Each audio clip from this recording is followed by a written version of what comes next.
Welcome friends. இன்றைக்கி நம்ம ரெட்டர் ரெசிபியில் சட்டுனி செய்யக்கூடிய ஒரு ஸ்வீட் பார்க்கலாம்.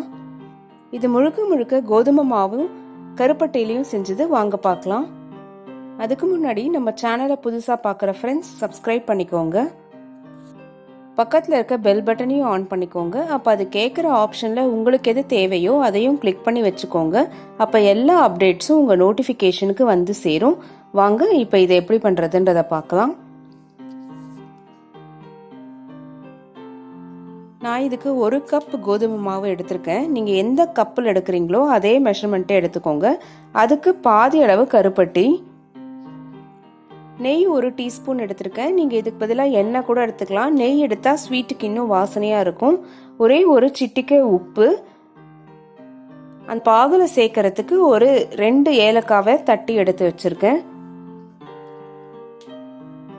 இப்போ நம்ம எடுத்து வச்ச 1 கப் கோதுமை மாவை எடுத்துக்கலாம். அந்த சிட்டிகை உப்பையும் சேர்த்துக்கிறேன். ஒரு டீஸ்பூன் நெய்யையும் நம்ம அதில் போட்டு கலந்துக்கலாம், மிக்ஸ் பண்ணிக்கலாம்.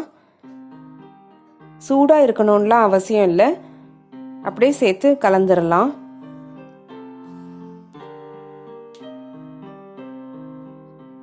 அந்த நெய் எல்லா இடத்துலையும் படுற மாதிரி நல்லா உதுத்து விட்டு பிசைஞ்சுக்கோங்க.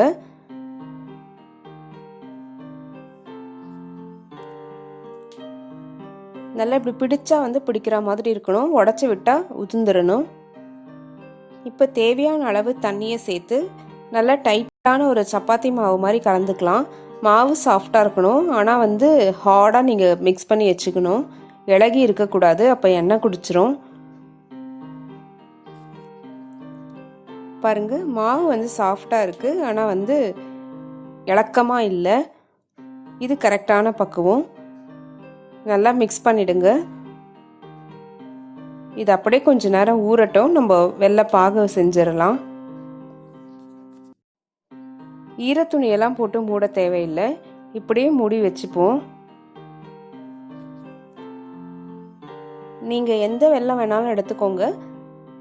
மாவு எடுத்துக்கிற அந்த கப்பில் பாதி அளவுக்கு எந்த வெல்லமோ அதை எடுத்துக்கோங்க. நான் இப்போ இந்த கருப்பட்டியை நல்லா இடித்து சேர்த்துருக்கேன். இதுக்கு ஒரு 2-3 டேபிள் ஸ்பூன் தண்ணி, வெல்லத்தில் பாதிக்கும் குறைவாக தண்ணி எடுத்துக்கணும். இது கரையட்டும், கொஞ்சம் நேரம் எடுக்கும். நீங்கள் வெல்லம் எடுத்தீங்கன்னா நல்லா பொடிச்சிட்டே கூட அதை சேர்க்கலாம். நான் இது எதுவுமே ஃபில்டர் பண்ண போகிறது இல்லை, சுத்தமாக இருக்கிறதுனால. உங்களுக்கு வேணும்னா நீங்கள் கொதிக்க வச்சு ஃபில்டர் பண்ணிக்கோங்க. நம்ம தட்டி வச்சுருந்த ஏலக்காவையும் இதில் சேர்த்துடலாம். கம்பி பதம் வரணும்லாம் இல்லை, கம்பி பதத்துக்கு கொஞ்சம் முன்னாடி நல்லா பிசுபிசுப்பு தன்மை இருக்க மாதிரி பாருங்க. கரண்டியில் எடுத்தால் சிரப் மாதிரி கீழே போய் இருக்கணும். கலந்து வச்ச மாவை இந்த மாதிரி சின்ன சின்ன உருண்டையாக நான் உருட்டி வச்சுருக்கேன். நீங்கள் எவ்வளோ பெரிய சைஸ் உங்களால் திரட்ட முடியுமோ அந்த அளவு எடுத்துக்கலாம்.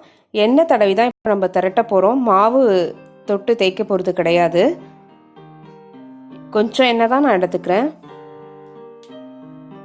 மாவை நீங்கள் இந்த மாதிரி டைட்டாக பசைஞ்சிங்கன்னா தான் உங்களுக்கு ஒட்டவே ஒட்டாது. ஒரே ஒரு ட்ராப் எண்ணெய் தான் பாருங்கள், வேறு எண்ணெயே இல்லை. நல்லா ஈவனாக திரட்டி எடுத்துக்கோங்க. மெல்லிசுனா எல்லா பக்கமுமே மெல்லிஸாக இருக்கணும். அப்போ தான் எண்ணெயில் போடும் போது எல்லாமே ஒன்று மாதிரி பொரியும்.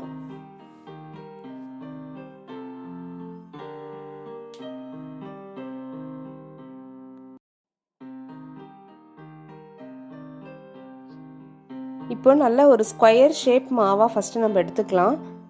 இந்த ஓரம் கட் பண்ணுறது எல்லாத்தையுமே தனியாக எடுத்து வச்சு அதையும் நம்ம கலந்து இதே மாதிரி போட்டு எடுத்துக்கலாம். இந்த மாதிரி கட் பண்ணிக்கோங்க. சீஸ் கட்டர் இல்லைனாலும் நீங்கள் கத்தியை கூட யூஸ் பண்ணலாம். சின்ன சின்ன ஸ்கொயரோ ரெக்டாங்கிளோ வேணும். இதையும் நான் பாதியாக கட் பண்ணிக்கிறேன். இந்த சைஸ் இருந்தால் போதும், இல்லை இதை விடவும் பாதியாக இருந்தாலும் பரவாயில்ல.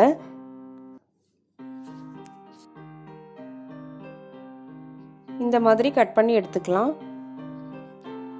இப்போ ஒரு ஸ்கொயரையோ ரெக்டாங்கிளோ எடுத்துக்கோங்க. அதோட 2 கார்னரை இப்படி ஒட்டிட்டு மீதம் இருக்க அடுத்த 2 கார்னரையும் பின்னாடி பக்கம் திருப்பி ஒட்டினா அழகாக இந்த சங்கு ஷேப் வந்துடும். இது சும்மா கிட்ஸை அட்ராக்ட் பண்ணுறதுக்கு தான். மறுபடியும் காமிக்கிறேன் பாருங்கள். முதல் 2 கார்னரை இப்படி ஒட்டிட்டிங்கன்னா மீதம் இருக்க 2 கார்னரையும் வெளிப்பக்கமாக ஒட்டணும். ஒட்டி பார்த்தீங்கன்னா அழகான சங்கு ஷேப்பில் இருக்கும். இந்த மாதிரி எல்லாத்தையுமே நம்ம செஞ்சு எடுத்து வச்சுக்கலாம். எல்லா உருண்டைகளையும் சப்பாத்தி மாதிரி திரட்டி கட் பண்ணி வச்சுட்டு கூட நீங்கள் பொறுமையாக இது எல்லாத்தையுமே செஞ்சு எடுத்துக்கலாம். இது ஒன்றோட ஒன்று ஒட்டாது. நான் உங்களுக்கு காமிக்கணும் அப்படின்றதுக்காக இந்த மாதிரி வச்சுருக்கேன். பார்க்கும் போதே ரொம்ப அழகாக இருக்குது பாருங்கள். இப்போ இது எல்லாத்தையுமே எண்ணெயில் போட்டு பொரிச்சு எடுத்துடலாம். எண்ணெயை நான் காய வச்சுருக்கேன். இப்போ பாவும் நமக்கு ரெடியாக இருக்குது.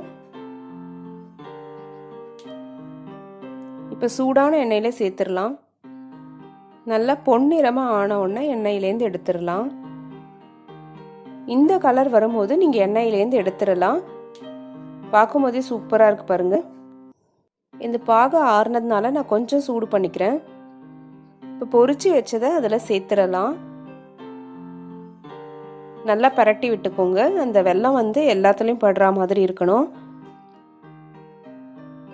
இந்த சிரப் கன்சிஸ்டன்சி இருந்தாலே போதும்.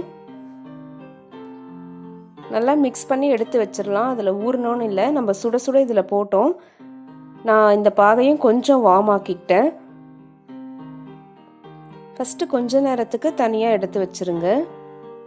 கோதுமை மாவு இருந்தால் இந்த ஸ்வீட்டை நீங்கள் உடனடியாக பண்ணிடலாம்.